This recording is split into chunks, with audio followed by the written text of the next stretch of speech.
Tropical Depression Kristine slightly decelerates as it moves westward over the West Philippine Sea, according to the State Weather Bureau, Pag-asa. Based on Pag-asa's 5 p.m. bulletin, the center of Tropical Depression Kristine was located 760 kilometers east of Catarman, northern Samar, and is moving westward at 15 kilometers per hour. Kristine carries maximum sustained winds of 55 kilometers per hour, with gustiness of up to 70 kilometers per hour.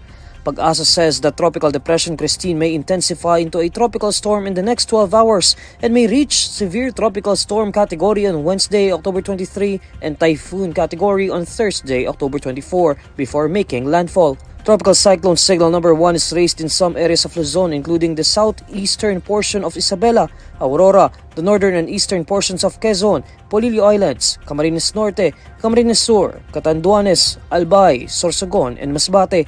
Signal number 1 is also up in some areas in Visayas such as Eastern Samar, Northern Samar, Samar, Leyte, Biliran, and Southern Leyte, as well as in Dinagat Islands and Surigao del Norte in Mindanao. Department of Justice Secretary Jesus Crispin Remulla says their agency is studying the legal consequences of Vice President Sara Duterte's statement regarding the exhumation of the remains of former President Ferdinand Marcos Sr. and dispose it in the West Philippine Sea. In an interview on Monday, October 21, Remulla describes Duterte's statement as very disturbing and unbecoming, especially since she holds the second highest position in the country. Very disturbing for a person of her rank, second highest official of the land. The remarks are unbecoming, I think. And it does not augur well for the dignity of the office. So we have to treat the office sacred in many ways. And to speak that way is unbecoming. According to Remulla, there are moral principles that are being violated by Duterte's statements on the late president's body. Marami kasing approaches dyan, no? This desecrates the peaceful state that he must be in, having already perished, and we disturb the body. And there are many other moral principles that are being violated. And we're looking at the legal aspects also. We're conducting a study. During her press conference on Friday, October 18, Duterte said she previously warned Senator Amy Marcos that she would exhume the remains of her father and throw it to the West Philippine Sea if the political attacks against her continue. It was the Vice President's father, former President Rodrigo Duterte, who allowed the burial of Marcos Sr. at the libingan ng mga bayani despite protests from martial law victims.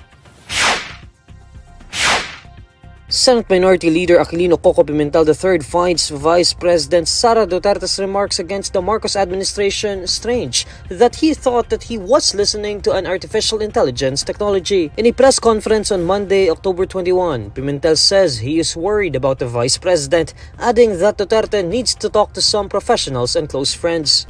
Actually, nag-worry ako sa kanya, kay Vice President. Sa tingin ko, she needs to talk to some professionals and maybe some close friends and family. Nasa damdamin at nasa isip niya. Mahirap yan yun eh. Mahirap anong tawag mo nun? O hindi mo i-share. Pimentel describes Duterte's remarks as unusual and strange. Hindi siya usual eh. Yung mga nasabi niya, hindi usual po yun. At saka hindi rin yung na-verbalize na yung naisip niya. Siguro kailangan may siyang kausap na mas madunong sa atin. Hindi siya usual eh. Sabihin ko na lang strange.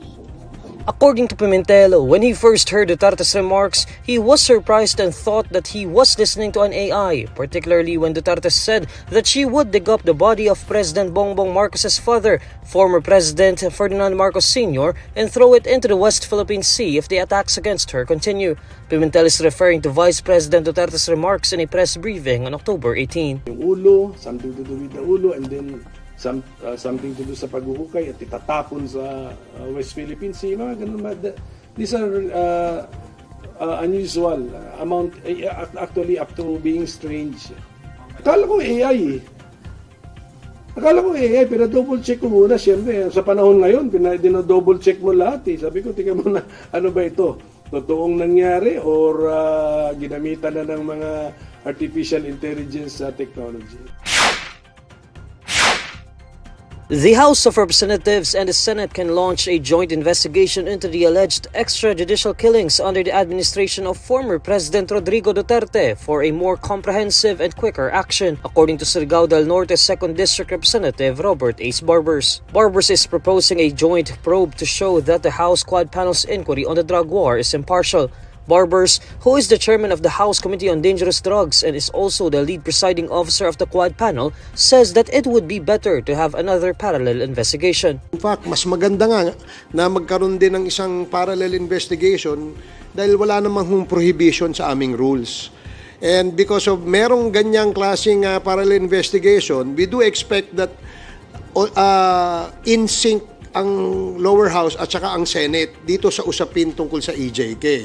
We really have to come up with a law, no, para matigil at hindi na mangyari po itong mga ganitong klaseng extrajudicial killings.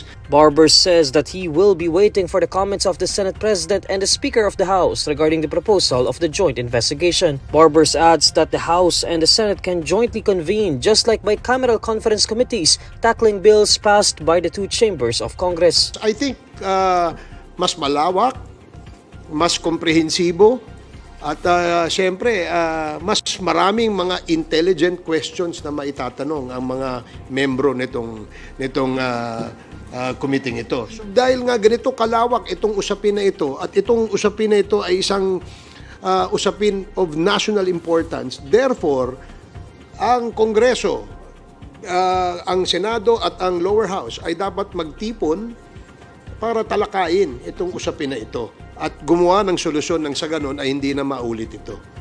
The House Quad Committee investigation started last August 16 in Bacolor, Pampanga. The four panels started to tackle extrajudicial killings on its second hearing last August 22.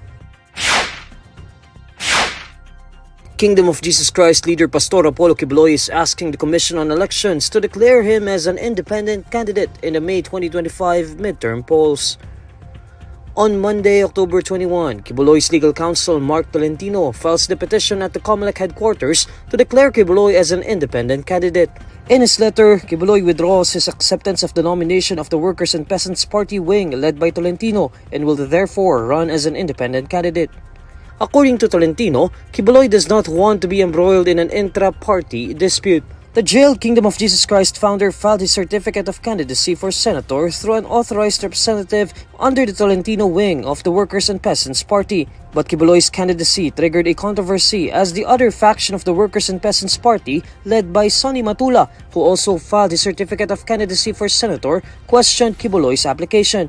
The Comelec previously declared that the Workers and Peasants Party has two wings. One is being led by Matula and the other led by Tolentino. But Matula said they were not aware of Quiboloy's bid under their party, while Tolentino said they invited Quiboloy to become their member, which he accepted. The Comelec previously said that Quiboloy may still run as independent bet if his party nomination gets annulled. Quiboloy is currently imprisoned in the custodial center of the Philippine National Police following his capture in September over human trafficking and child abuse allegations, which his camp has vehemently denied. Several political parties are seeking to include detained Kingdom of Jesus Christ founder Apollo Quiboloy as a guest candidate in their senatorial slate, according to Quiboloy's lawyer, Mark Tolentino. On Monday, October 21, Quiboloy asked the Comelec to revoke his nomination under Tolentino's wing of the Workers and Peasants Party and declare him as an independent candidate. Tolentino files the petition at the Comelec headquarters on behalf of Quiboloy. After filing Quiboloy's petition, Tolentino says in an interview that there are many political parties that are inviting Quiboloy to become their guest candidate. However, Tolentino declines to identify the interested political parties. Nevertheless, Tolentino notes that Quiboloy can run in the 2025 elections with or without a party. The Comelec previously declared that there are two wings of the Workers and Peasants Party, the other one under senatorial aspirant Sonny Matula, who disavowed the religious leader's nomination. Matula filed a petition to disqualify Quiboloy and declare him a nuisance candidate, but Comelec included the religious leader among the 66 senatorial aspirants which will appear in the midterm elections official ballot. Quiboloy is detained in the Philippine National Police Custodial Center since September over accusations of human trafficking and child abuse, which his camp vehemently denied. The American national and vlogger who was reportedly missing in Zamboanga had been repeatedly warned by authorities to avoid the area, according to the police. In a radio interview on Monday, October 21, Zamboanga Peninsula Regional Police Office spokesperson Lieutenant Colonel Helen Galvez says that Elliot ONeal Eastman had been warned not to go near the municipality of Cebuco, Zamboanga del Norte, and nearby towns due to reports of abductions in the area. But Galvez says that despite warnings from local police, Eastman insisted on staying in the area, adding that Eastman's vlogging made him vulnerable from abductors. Galvez also notes that they have detected no proof of life for Eastman so far. Last Thursday, October 17, authorities reported that 4 armed men posing as police officers forcibly took Eastman from his home and shot him in the leg when he tried to resist. Eastman was then taken into a getaway boat which fled out to sea. The United States Federal Bureau of Investigation has joined the search for Eastman.